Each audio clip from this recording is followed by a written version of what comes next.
Welcome to Just a Sliver. Here's a sliver of hot honey drizzle. You can use hot honey drizzle on almost everything.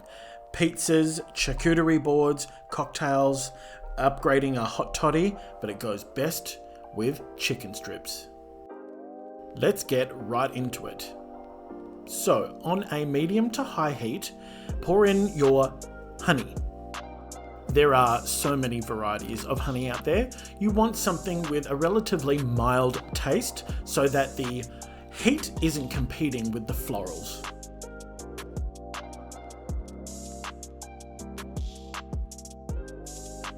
Now we're going to add in our chili flakes. You'll notice that my chili flakes are left whole. If you want to increase the heat, you might want to use a mortar and pestle just to break them up. And for a little added kick, I'm adding in some chili powder, along with some salt. And now it's time to bring it to the simmer. You want to simmer it for no longer than 5 minutes. This just allows the chili flakes to soften up a bit.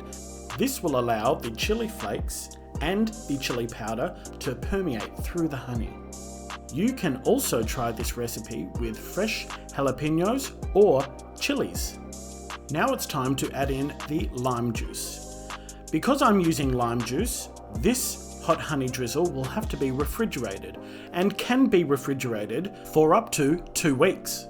If you were to use vinegar, this will allow you to keep it at room temperature. As you can see, we've got a good rolling simmer going on, so it's time to turn off and let it sit for up to 15 minutes, just to make sure you're getting all of the taste out of the chilies.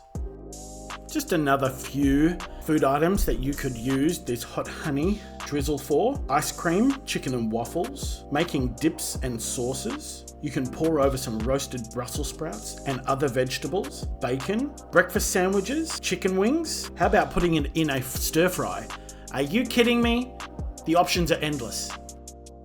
Just giving it one last stir, and then through a fine mesh sieve, we're going to pour that into a heat-safe glass, purely because there still is a little bit of warmth. And also, there is no reason to put it through the sieve if you are happy to have the chili flakes in there. We also say it is 10 to 15 minutes that you want to wait, because if you wait any longer, and depending on the warmth of your room, the honey will start to go back to its natural form, and it will be too difficult to separate the honey from your chili flakes. I'm just squeezing out the very last little bit I can from the chili flakes. And there you have it, hot honey drizzle. Honestly, like I had mentioned, you can use it on anything.